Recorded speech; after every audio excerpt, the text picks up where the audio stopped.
everyone, I'm back with another video, and in this video I'm going to do my first ever box hunt of nickels. I have $100 worth of nickels. I've already looked through the peek holes, and this is, oh my god, this is heavy. So I've already gone through them, and I checked to make sure that there are 50 rolls on here. These kind of slide down, but they're there. You can see that all of them are there. So this is going to be fun. I've been watching videos, trying to see what to look for. Kind of got a little bit of a list going on. So I'm going to use my list and plus a little bit of knowledge I have from watching YouTube videos. So let's get started. Okay, I flipped the box over. It does tell you, check the other side before opening. And I did. And here we have it. Whew, that's a lot of nickels to search. So let me get started. Okay, since this is my first ever nickel hunt, I'm going to go ahead and open the first row live. I'm going to record it so that I can keep this as part of my memories. Ooh, okay, here we go. Drop one nickel there. Okay, I got dropped several. I put them back into the roll. My hands are very small.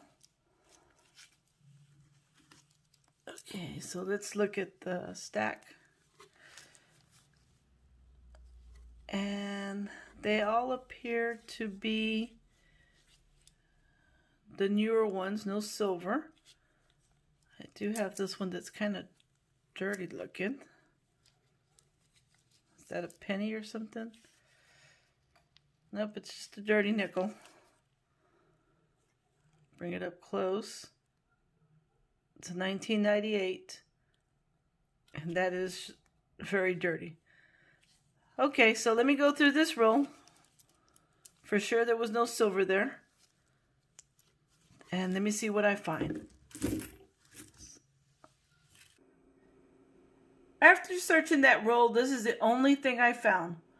Was 3 1964 nickels. So that was it for my first roll. So from here on out, I'll be searching the rolls, and I will come back after I find either an old nickel, a war nickel, maybe even a buffalo nickel. But any interesting finds that I might come across, I'll come back and I'll share it with you. Okay, I'm back with an update. I just completed going through roll number 5. On the first 4 rolls, I did find some nickels in the 60s. But in row 5, I think so far have been my best finds. I did find a 1969 S and a 1947 nickel. So up to row 5 right now, I have found these 2 nice ones. So I'm going to continue my search, and if I find anything else of interest, I will be back. Okay, I'm back after searching row 15, and in that row, I found a 1959. It's kind of beat up, but I'm finally in the 50s. I also found 4 more 1964s. I'm sure I'm finding a lot of 64s in this box.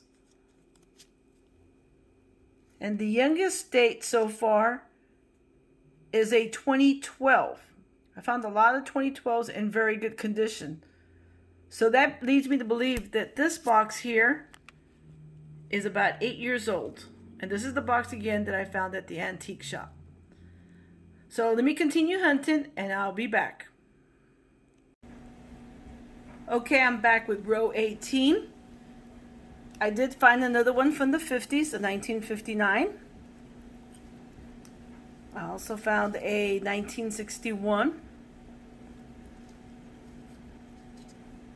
1968, and 4 1964s.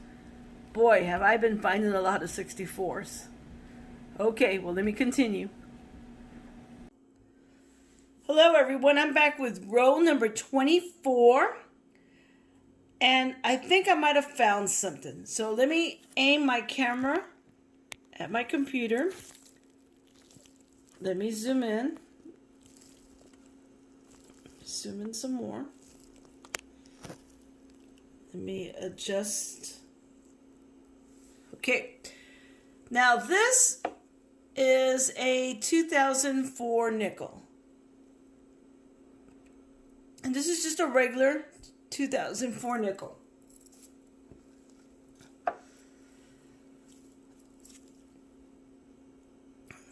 This happens to be the 2004 nickel that I found in row 24. And as I look at it,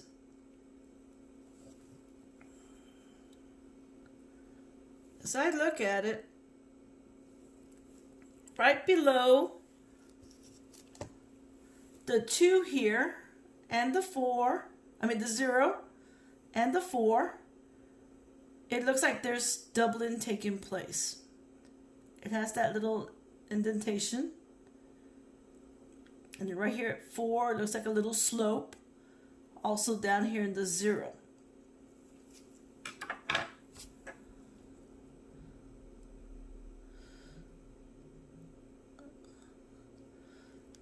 There might be some here at the bottom of the Y and T, but that might be damaged. I'm not too sure.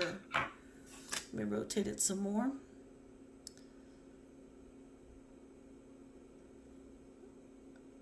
So that's the word liberty. And then on the face, I also noticed that he has like an extra forehead or something going on there. He has this happening around.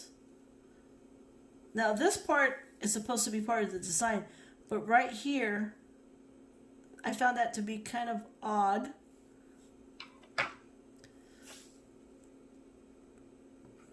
The eyelid seems to be okay, the lips, nose.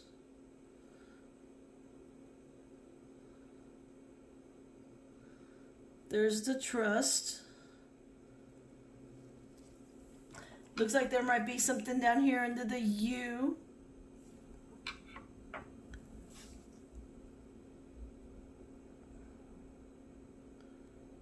There's the God. Under the D, there seems to be something also. A little bit over here under the G.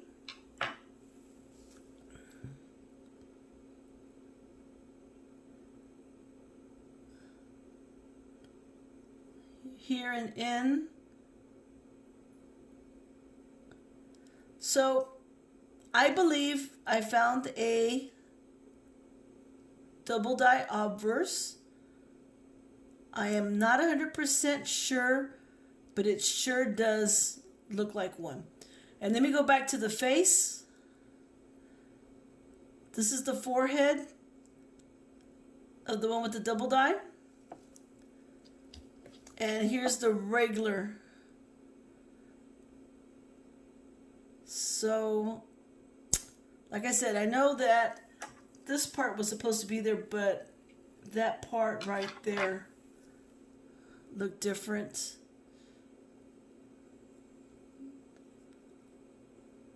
So I do believe I have a double die on my hand. If you can let me know in the comment section if you agree with me or not.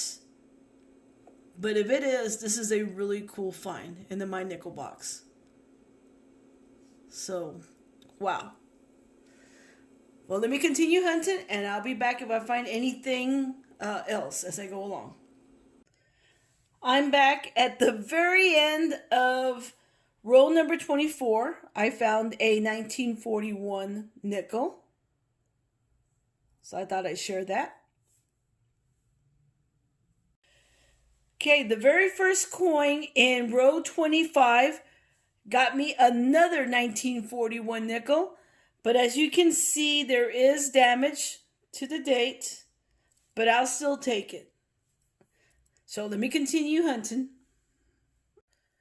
Okay, I'm back with row number 25. Still the same row that I found the 1941, which was an ender. And I found this 1942. And I was hoping that it would be a war nickel. And it's not. It does not have any type of mint mark on top of the Monticello. And I don't see any mint mark here on the side. But what I do find interesting is the date. It looks really weird. And so let me zoom in so I can get y'all's feedback. First thing I found weird was that this 2, the top of the 2 is really big. And the bottom is kind of thin. And that's not the way that I've seen it in books. The 2's about, well, the same size. The 4, there's something here at the bottom. And over here underneath the 1, it appears to have something. Now, I do know that the 1942 D has a D over a horizontal D, but this is not that case as far as I can tell in the mint mark. So I did find a 1942. It is not a war nickel, but I did find that it had that funny looking 2. So I just thought I'd share that with you. If you have any ideas if that's the way it's supposed to look, please let me know in the comments below. I would greatly appreciate it. So let me continue. Okay, I'm back with row 27, and I found a 1957. So let me continue. Okay, I'm on row 28, and in this row, I found a 2009 D, and I was told to hang on to these, the 2009s. So I'll go ahead and do that. Nothing special with it as far as any doubling or anything, but I was told to set those aside. But the next one, as I was looking down, it's an older nickel. It's a 1963. So let me continue going through these rows. I'll be back if I find anything interesting. Row 29, I found a 1964 and a 1962. In row 30, I found 2 1964s. Not bad. So let me continue. I think from this point on, I'll save the last 20 rows for the end of the box, because coming back every row is getting a little bit tiresome. So I'll do a final wrap at the end of the 20.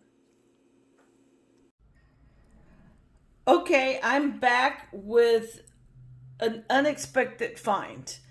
I had set aside the coins that had a lot of gook on them, or they were damaged and stuff. The ones that are damaged, those I just pull them out of circulation. There's no sense in putting them back into circulation. You can't even tell what year or date or anything. It's just beyond scratched up. And then the ones with the gook, I clean them up, try to get a date on them. And this one was one of them. It was really, really packed with a bunch of ugly, yucky stuff on it. And after cleaning it, this one ended up being the one that was a very big surprise. It's a 1943 nickel. And when I flipped it over, it had that P mint mark at the very top. And you can see a lot of that gook still stuck onto that nickel. I mean, it was bad. It looked like someone rolled it in gum and then rolled it in dirt and left it around for it to dry. I couldn't even pick it off by hand. It was so bad. But there it is. A 1943 P. Let's see if I can adjust it.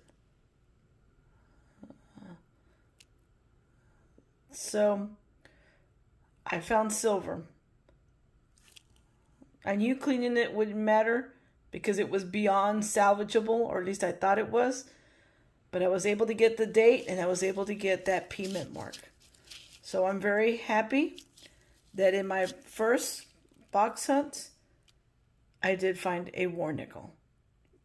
It may be in really bad shape, but there's silver in that box. Well, I finally finished going through this nickel box. So my hat's off to anybody that does box searches, because boy, is it a lot of work. So let me share with you the finds that I found. And I'm going to start off what I found in the 40s. And let me get you a little bit of a close-up here. Here we go. This is a 1941 D. And the one below it is a Philly 1941 no mint mark. Now, in the 40s, I also found an interesting 1942. And I wish I could zoom in, but I'm doing this by hand. That too looked really strange to me. And I shared that with you all in a video where I recorded. There we go. So I set that aside to find out more about it. In fact, hold on. Okay, I came over here to PCGS, and I looked up their Coinfacts, and I went to Nichols, Jefferson, and I looked for type 1. Type 1 are the non-silver nickels. Type 2 is the silver nickels. So on top of the Monticello, if it was silver, it would have a P right about here, or an S or a D, depending what facility it was minted on. Mine doesn't have that large letter, so it's not a silver nickel, silver war nickel. It's just a regular clad. And it's like I said, it's 1942. And I did show you that too on the video looked kind of weird on top. So I'm going to go ahead. I can't focus. There we go. I'm going to go ahead and I'm going to show you the pictures that they have for the 1942. So I'm going to scroll down. And I'm going to 1942 type 1. I'm going to click there. And it's going to bring up some images of the 5 cent. So, okay, if it was in really good shape, that's how it would look. And that's a magnification of the 2. And as you see, it is slightly larger on top. And that's for high mint grade. Now if I go down to a lower mint grade, I'm going to click here on view more images. So that's the one we saw. That has a grade of 67, 66.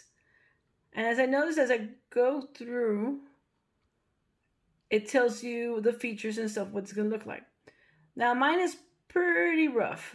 Mine would probably be less than a grade 4. But if we look at this nick right here, the 2, look at that 2. It's just like mine. It is slightly larger on top. So it appears that there really is no error. It's just like over time, it wears down. So I just wanted to share that with you, that it ended up being nothing of importance. But this is a really, really neat resource, and it's PCGS Coinfacts. And I'll leave a link in the description below. I also found in this row a 1952, a 1954, a 1955, and a 1957. They were all D mint marks. Nothing special with them.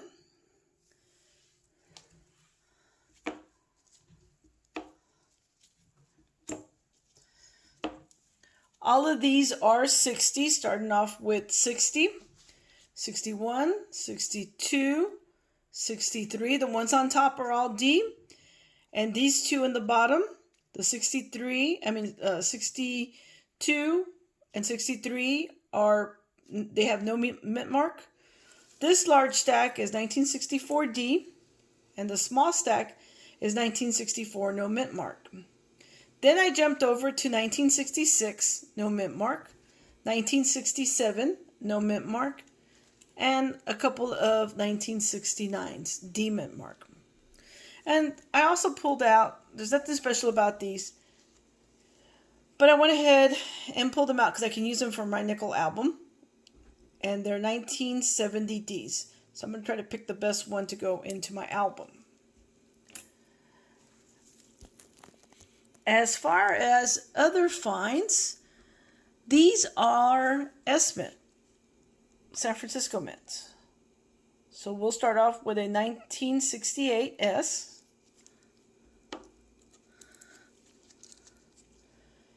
I got two of the 1969 S's.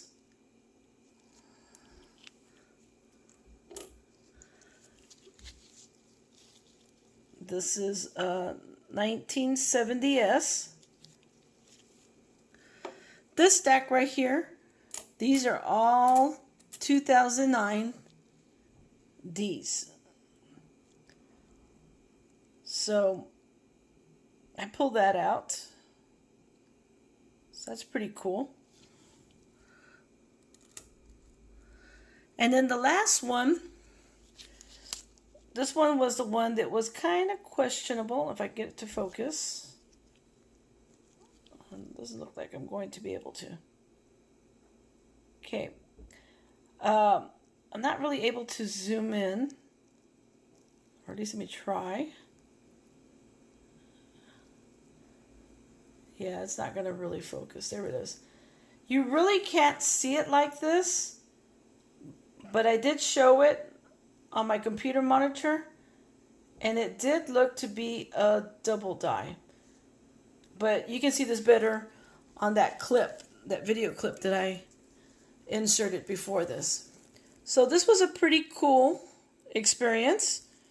Not sure I'm going to do it anytime soon, but it definitely was fun. So thank you for watching. Have a good day. Happy collecting, happy hunting. So until next time. Bye, everyone.